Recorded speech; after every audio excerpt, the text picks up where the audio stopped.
Nagbabalik tayo mga kulay. Today's episode ay tungkol sa skim coat at primer pang semento. Alin bang mas uunahin, ang skim coat o ang primer sa semento? Stay tuned para discuss natin ito. Nagbabalik tayo mga kulay. Ang binanggit ko kanina tungkol sa skim coat o ang primer pang semento, alin ba mas unahin sa dalawa? Simple yan mga kulay. Kung ang semento nyo ay meron pang pintura, so ibig sabihin kung maganda pa yung pipinturahan nyo uli, nagfocus lang, ay ang iunan nyo ay yung flat latex o concrete primer na white or any color ang primer, pero kadalasan sa primer yan ay white.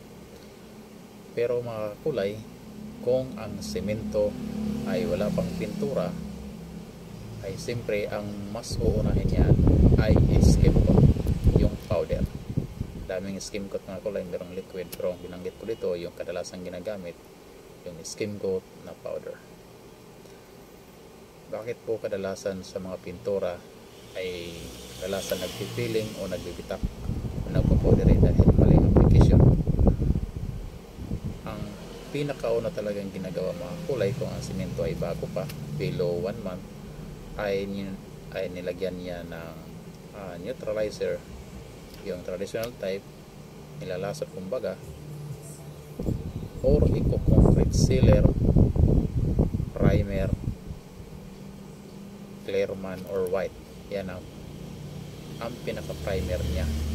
Mas maganda yung mga solvent type para mas matibay kung outdoor, pero kung indoor, kung meron ng nakatira sa loob, ang ginagamit kadalasan yan, or yan ang mas magandang gamitin ay yung concrete sealer para absorb sa semento. Pero mga kulay, take note, kung ito ay magaspang masyado o rapinis ang semento, ang mas maganda yan ay unahan nyo ng sealer. Pero kung gusto nyo na mas matibay, ay gagamitin nyo yung natawag na solvent primer. Dalawang klase yan na sealer na primer, yung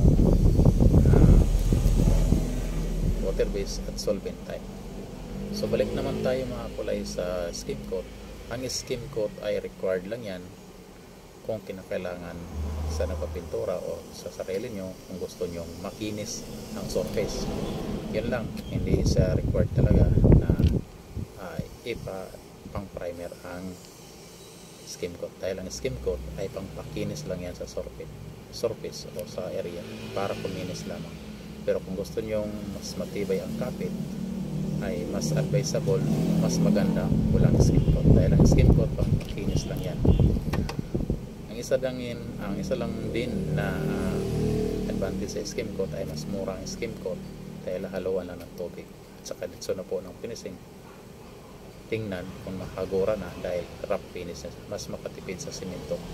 Pero kung gusto nyo makinis ang surface ng semento or nakafinishing ang semento, mas mabuti ay pa-primer nyo muna bago nyo masilyahan.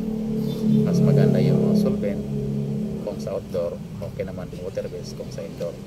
Pero mas maganda kung makinis ang surface o hindi siya rough, mas maganda ang iunan nyo ay ang primer or concrete sealer or flat latex primer white sa semento, mas solvent man o water based. Take note mga kulay, at ulitin ko, ang skim coat ay hindi siya required, kasi ang kadalasan ginagawa ngayon ay ang skim coat ay ginagawang primer. Mali po yan, dahil ang skim coat pang pakinis lang yan sa surface, dahil ang skim coat ay powder, madali siyang mag-pulverize. Ang sealer, primer talaga, ay pipenetrate yan sa semento. Dalawang klaseng primer. Ang primer mga kulay na concrete sealer, yun ang absorb or penetrating sealer term sa ibang brand, tulad ng Divis, Mabuisin man o ibang brand. Ang sealer primer ay yan ang absorb sa semento. Ang flat latex or acrylic primer or liquid primer or Ultel primer, magkaibang brand, yung mga solvent, ayon ang tinatawag tinatawag na first coating primer. Ang first coating primer ay pagkatapos na sa concrete sealer o penetrating sealer. Dalawang klaseng primer. Basta huwag kayong makalito mga kulay. Ang flat latex ay yung segundang primer. Yung concrete sealer, yun ang magpipenetrate sa simento. Yun ang pinakauna. Kaya kung gusto nyo mas matibay, so yun ang tandaan nyo mga kulay. So kung makinis, mas maganda ay concrete sealer nyo muna bago nyo iskimputan man kung anong klaseng masilya ginagamit nyo para mas matibay ang kapit. Dahil hindi maganda ang kapit ng skim coat kung ito ay makinis na o mas finish na, hindi siya wrap. Pero kung wrap na finish ay mas maganda yung skim coat, dahil ang skim coat siya ang magbibigay pakinis sa area para na siyang naka-finishing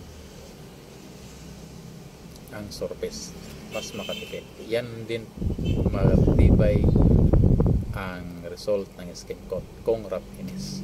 Yan po ang suggestion, dahil kung hindi siya makinis tapos kung makinis siya tapos editsyon na yan ng skim coat, possible yan madaling magbitak dahil powder siya. So may sinusunod yan ng thickness sa skim coat. Hindi pwedeng masyadong makapal dahil madali na siya mag-brittle o madali siya magbitak o mag-crack. So kadalasan nililihayan ng skim coat ay 100, 180, 80 or 80, depende yan sa hagod ng mga pintor. Kung ito ay professional na pintor, ibig sabihin mas maganda at makinis ang kanyang hagod. Pero kung mga beginner, so mga 80 or 100 ang liha ginagamit dahil magaspang kunti ang pagkahagod. So lagi niyong tandaan mga kulay, ang skim coat ay mas maganda kung wrap finish gagamitin, pero hindi siya required as a primer kasi ang skim coat ay pang pakinis lamang sa surface. Ang primer ay required yan kung ito ay may pintura na o wala pa. Kung walang pintura, mas maganda iunan nyo ang sealer primer o penetrating sealer o ibang brand basta meron siya nakalagay na concrete sealer o primer. Ang flat latex surface primer ang tawag niyan ay segundang primer yan, bago kulayan at bago taputan. Yan ang tamang proseso mga kulay. So sana po meron kayong natutunan sa video na ito at sana po meron kayong napupulot na aral sa video dito sa channel. At huwag kalimutang mag-subscribe, hit notification bell, shares and like. At bago tayo magtapos mga kulay, sana ay kung meron kayong comment ay huwag kayong mahiyang mag-comment dito sa section below sa ating channel. So sana nakakatulong ito mga comment. See you next episode. Thank you mga kulay.